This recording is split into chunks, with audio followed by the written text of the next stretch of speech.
In one of Marianne Williamson's many quotes about world peace, she states that angry people cannot create a peaceful world. However, it takes an angry person to truly understand why it is that when you tell angry people to stop being angry, we always, universally, become more angry. The reason for that is at the bottom of every anger is pain. Either you or your loved ones have been harmed. And being told to stop being angry invalidates that pain. It belittles it. And that is why you become more angry.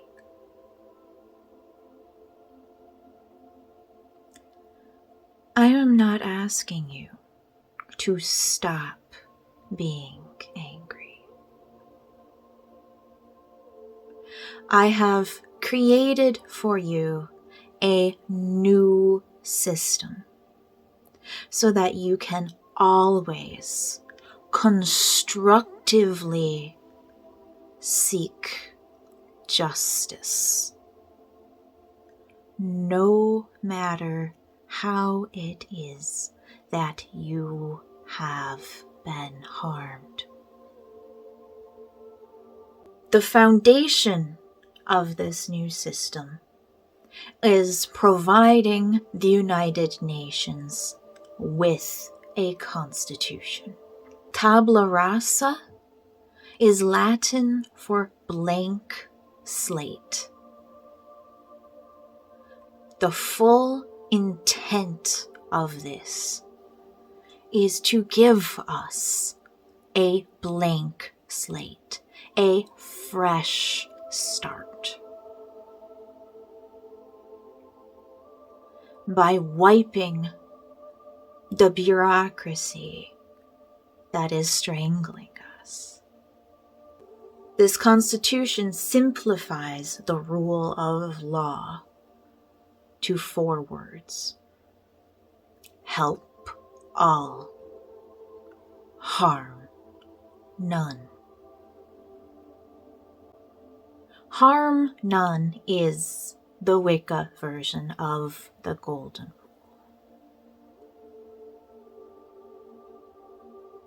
The Golden Rule takes too many words, though, and can apparently be misunderstood. The blank slate itself is further created by wiping all debts.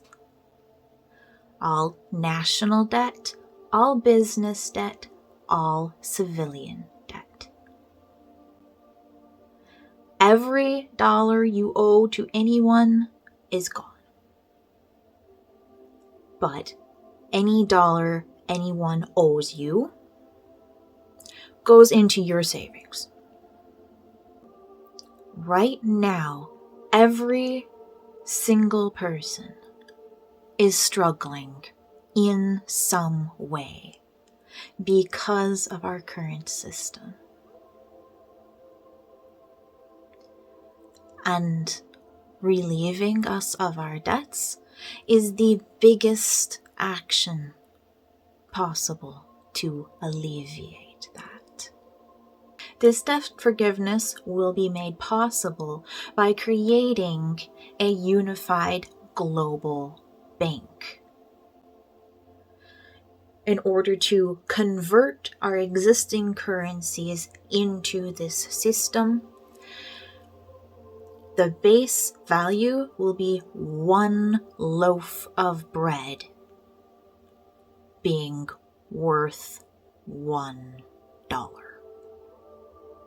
thereby ensuring that every dollar you earn can feed you.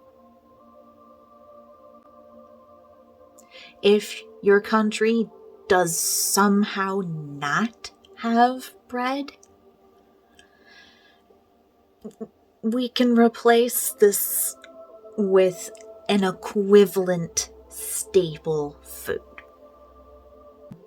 The wiping of debts will have removed ownership of anyone who has stocks in a business, thereby making every publicly traded company technically not owned by anyone.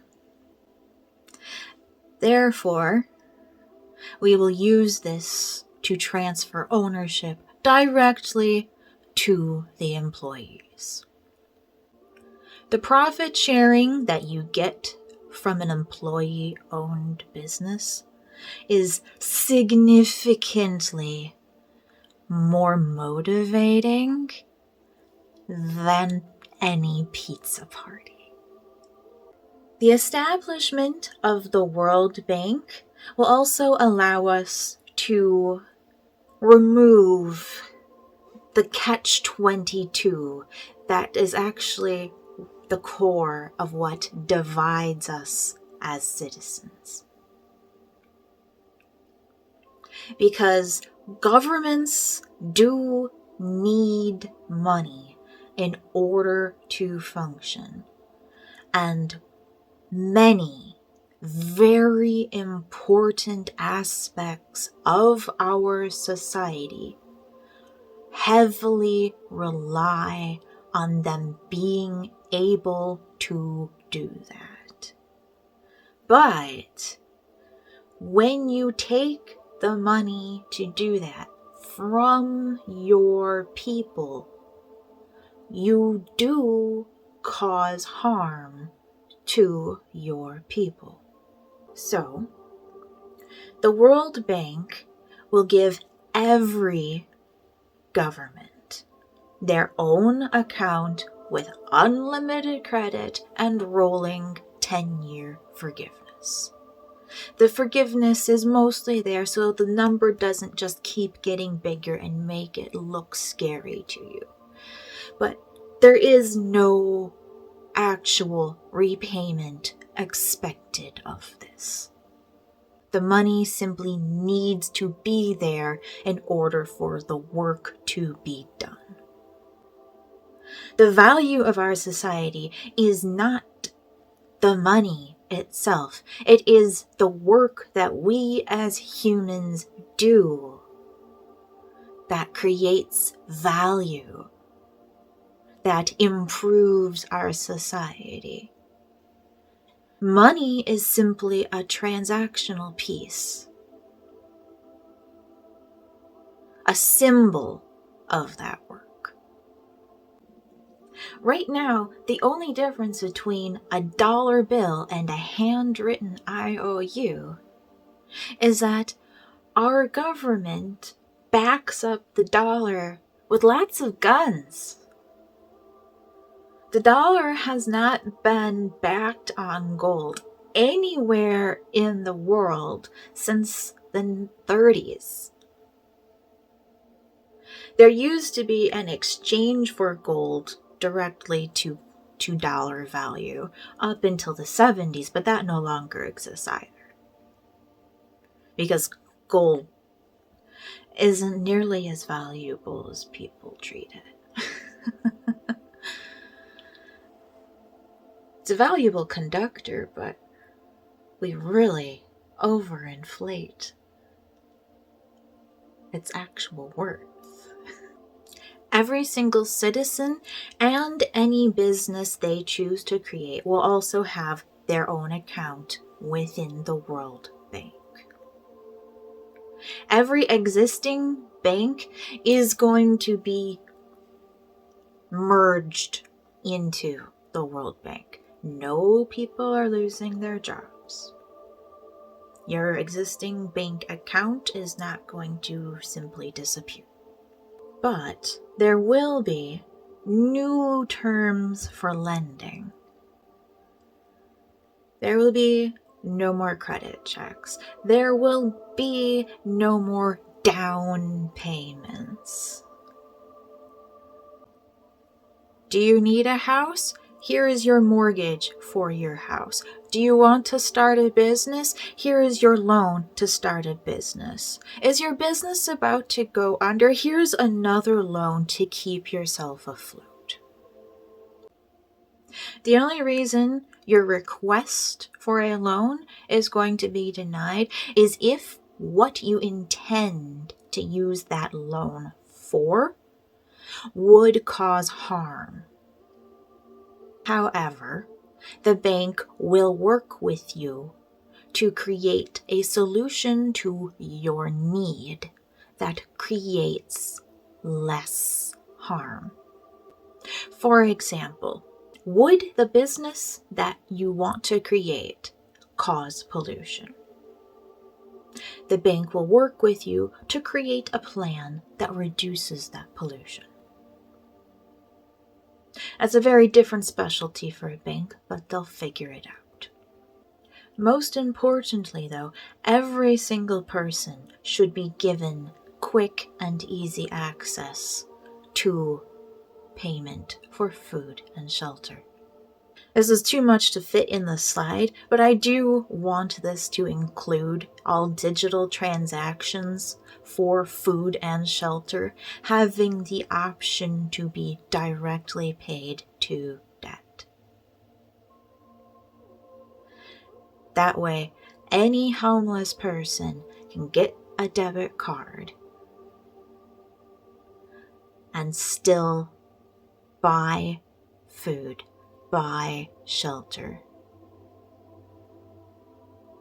even if they have nothing in the bank. In our current circumstance, access is being blocked to those needs because we have a false sense of their scarcity. However, in the United States, we have 6 times as many vacant houses as we do homeless people. You could give every homeless person their own house and still have enough left over for every asylum-seeking immigrant and every child being aged out of foster care. These houses are being hoarded by landlord companies who scooped them up when the economy crashed in 2009.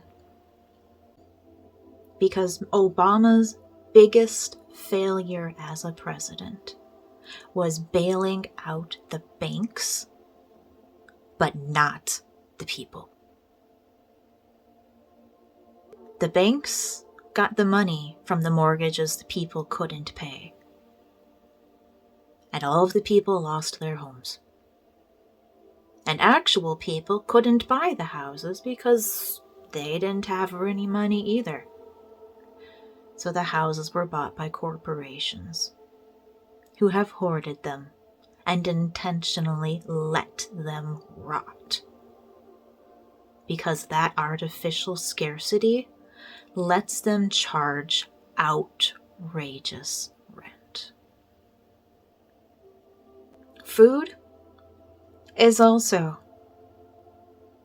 not scarce at all. The United States alone throws away enough food to end world hunger. And the United States is actually 3rd in the world in terms of world hunger. I can't remember if it was India or China that was first, but whichever one it was actually double the United States.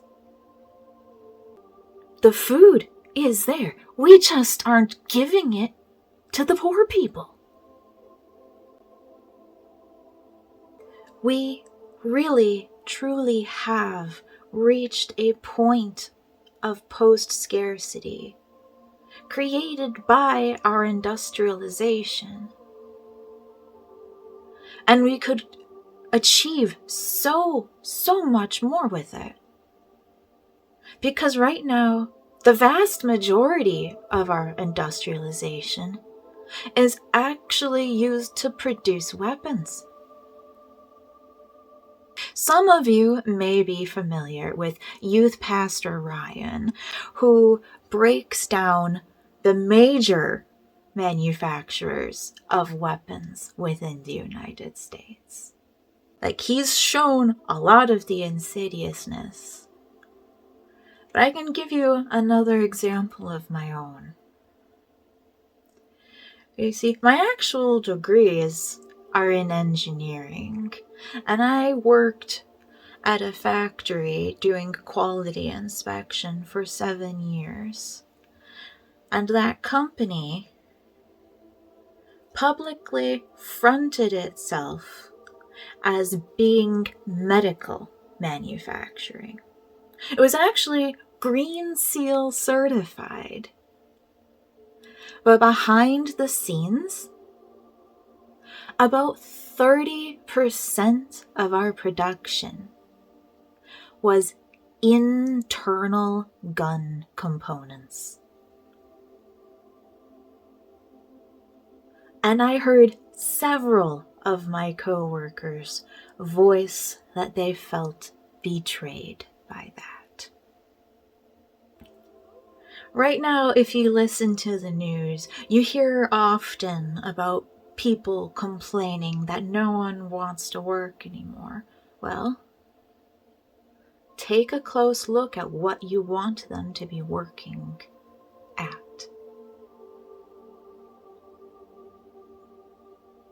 Is there any actual fulfillment? Does it actually bring value to our society?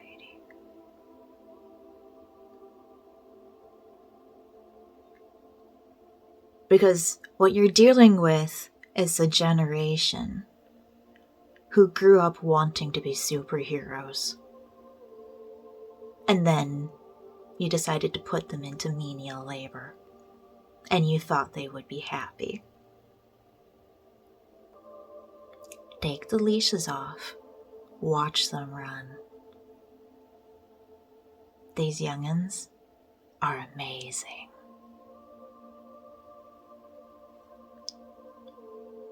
And now back to the Constitution. Sorry for the sidetrack.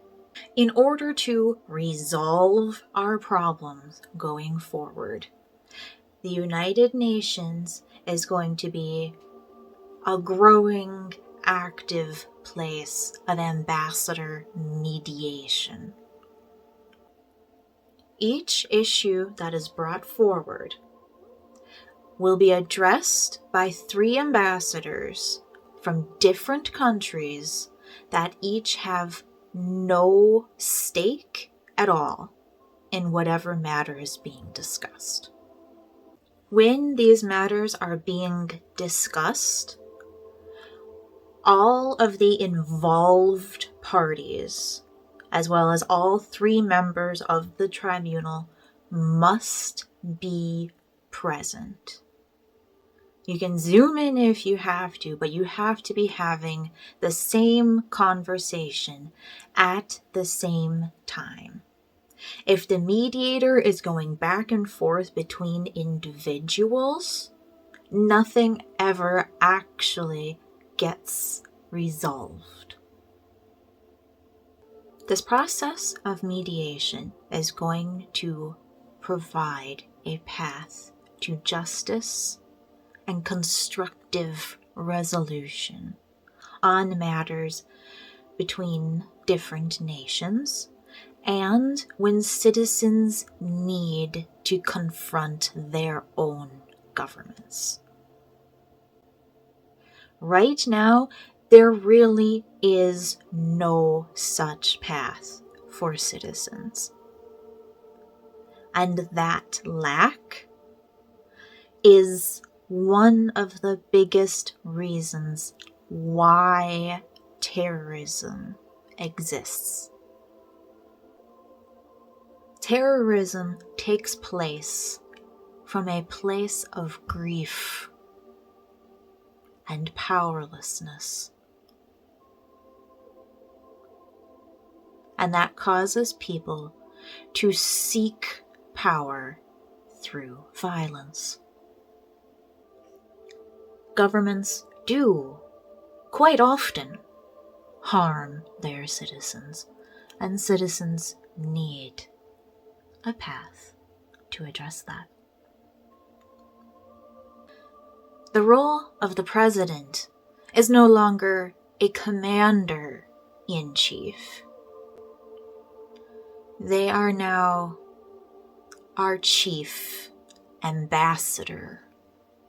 They always truly have been, but we aren't really treating them as such.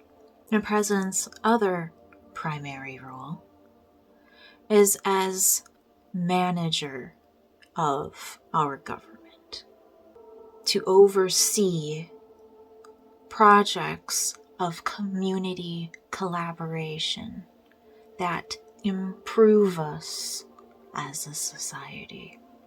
And for this work, the president shall be paid $444,000 per year. And this salary is to be set as the maximum wage. Right now, the biggest reason why everything really is so expensive is because the CEOs up top are demanding untold millions as their annual salaries. No CEO does anything nearly as important as the President of the United States of America. And this is what that pay has been since Bush. The numbers varied a bit, but roughly this is what we pay our president.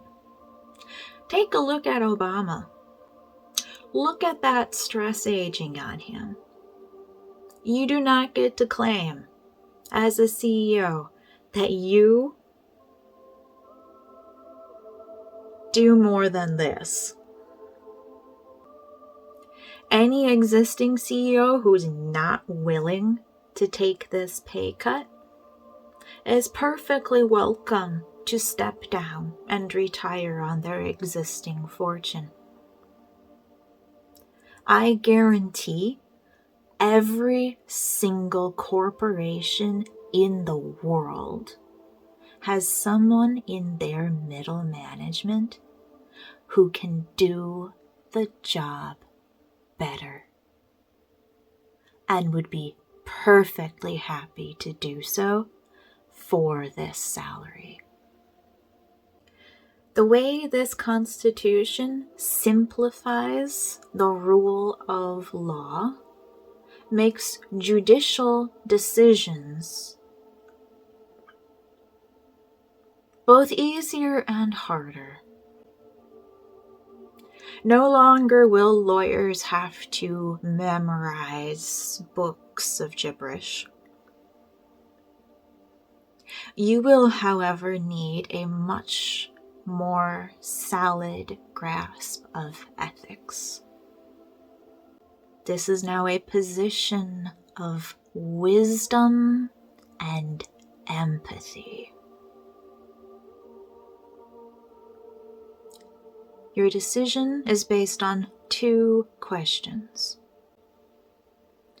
Was there harm? And is the defendant guilty? If the defendant is guilty, the sentence must be just. A sentence that is too lenient denies justice to the victim. A sentence that is too harsh causes harm to the guilty. Should either the victim or the guilty party feel they have been wronged in these ways, they will have the option of suing the judge for such harm. The simplification of law also changes the role of the legislature. Responding to citizens' petitions is a current part of their job, but it is one they pay very little attention to. I think we're all quite aware by now how Congress spends most of its time simply bickering. Instead, they will address citizens' petitions by order of which one has the most signatures. They will identify the problem presented by the petition, and they will then have 30 days to create competing solutions. After those 30 days, they will have a ranked choice vote for which solution is best. It will then go to the leadership of the presidency to carry out that action. Another thing that is needed to address the way our Congress is entrenched is to set term limits for all government positions. This includes the Supreme Court. However, there were justified reasons why they wanted people to have a longer stay in certain positions. So to compromise, there will be 3 4-year terms as the limit for each individual position. And this leaves plenty of room to have a full career in politics. The elections for these positions will be ranked choice. Ranked choice voting is needed in order to allow third-party groups to actually gain traction. Within our current system, it's not really, truly possible to break through unless you're already rich. And even then's not a guarantee. But you don't need to keep voting for the lesser evil anymore. You can choose your top choice as your top choice. Put your lesser evil in second place. And hopefully there will be other good options for number 3. Whoever you choose for first place gets 3 points. Second gets 2. Third gets 1. Whichever candidate has the most points at the end of the election wins. No more majority, no more electoral college. but you get to vote your heart. This Constitution does not contain the specific numbers and organizations of these various departments. This is intended to be a looser version of how the United States national government interacts with states. The word state means country. Each state has its own constitution that sets its own local standards. And that is how this constitution will interact with those of our existing countries. No existing powers are being removed. I am not creating a power vacuum, and I am not creating a forceful institution. I am creating the gentlest solution possible for ending our cycle of violence.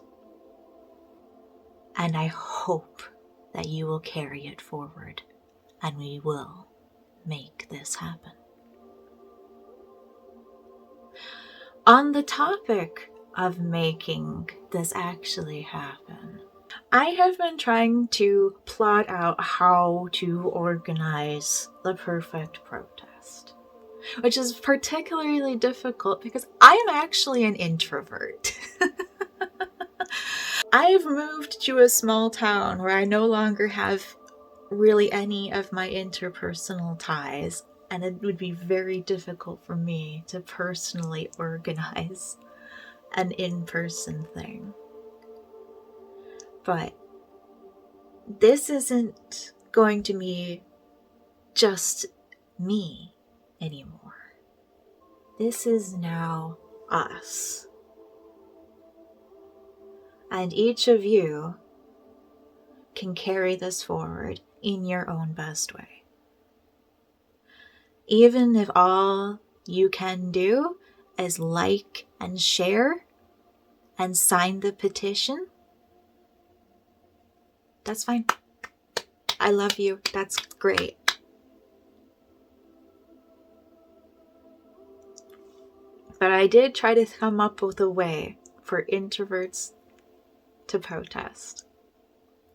You see, one of the most commonly used weapons against modern protest has been finding their trash and pointing to it and say, see, look, they're hypocritical, they don't mean anything. They did that with Standing Rock, they did that with the Women's March. So, the most effective protest I can think of is actually to pick up trash. Here in the United States, there are adopt-a-highway programs where organizations will sign up for a stretch of road and agree to pick up its trash at least twice a year. Twice a year is the minimum standard. And the engineering club that I was president with in school had one of these adopt highways, and it was like pulling teeth trying to get people to help with it. I remember one time we did it, it was literally just me and my husband and one of the professors and his son. It was just the four of us. We couldn't get any other members to actually participate. So, what you can do is find an adopt-a-highway sign near you, call up the organization that has sponsored it, and ask if you can volunteer with them to do that. And then wear a big flashy sign and make your purpose known. Because you also have a lot of conversation while you're walking down the highway picking up trash. And for the more extroverted among you, what I came up with is block parties. Or if you can't get a properly signed off block to party in, rent a park. If you do things obtrusively, we get negative feedback, and we cannot have negative feedback for this. But if you're having a party and you're generous with your food and your coffee, cops are less likely to harass you, especially if you keep it tame. And look out for looters.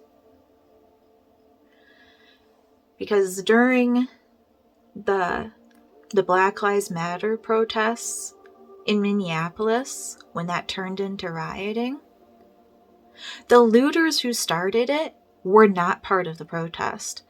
They weren't even the town's local hooligans taking advantage. They were actually people who came in from out of town specifically to stir up shit.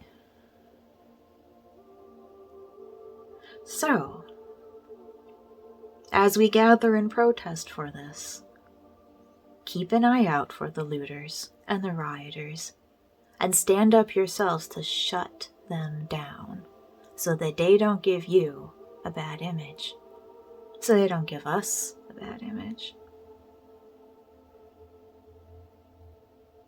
Because we need this. Everyone is suffering so much right now. And this will fix it. Thank you so much for watching, and have a great day. Bye!